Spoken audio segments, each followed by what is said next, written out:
And an Indian Tejas fighter jet crashed during a flying display at the Dubai Airshow, killing the pilot in the process.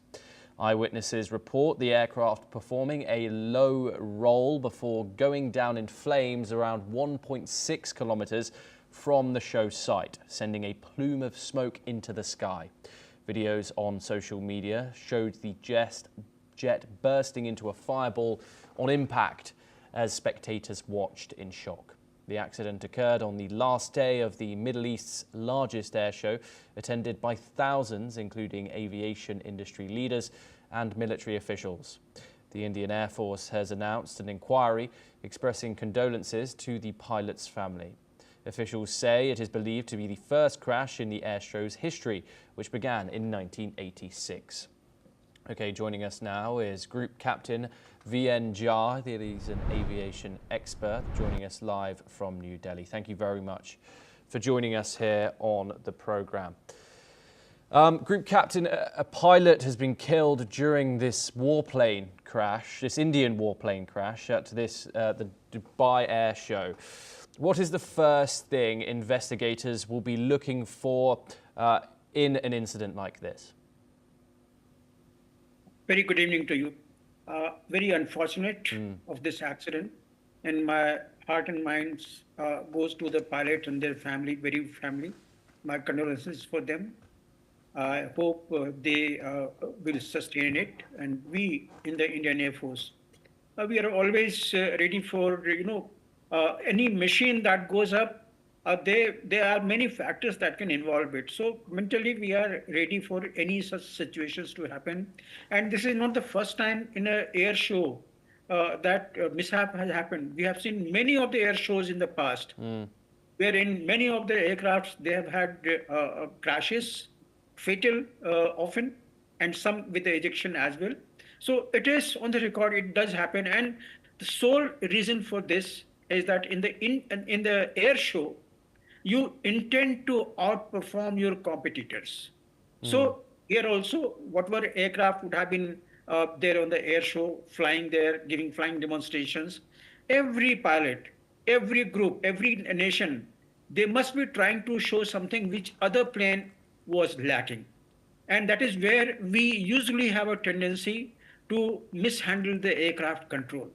In this particular crash, what we have seen a couple of seconds of even level flight just before the aircraft nose goes down.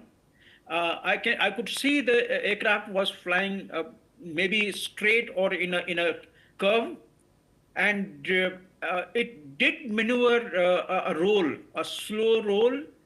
Aircraft was a slightly lesser of the speed.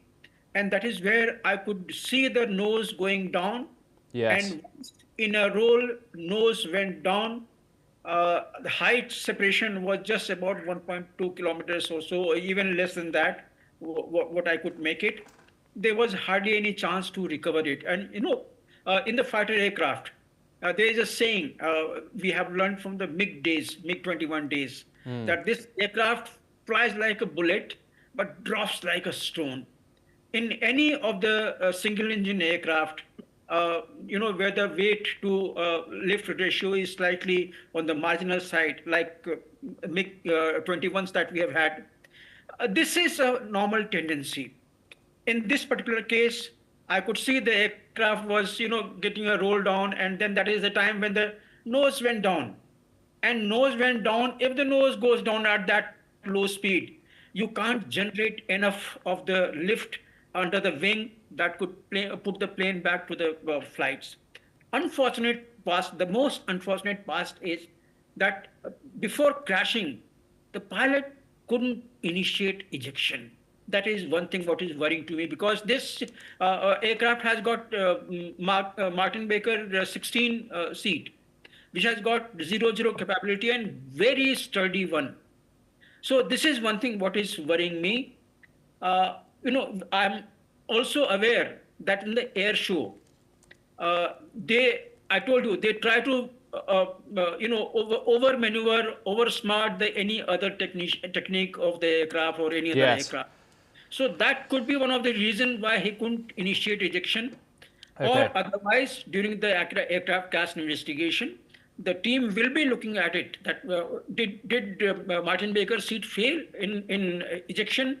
Was the ejection process initiated and then it didn't have it at, or there was also a sink rate at a very high rate.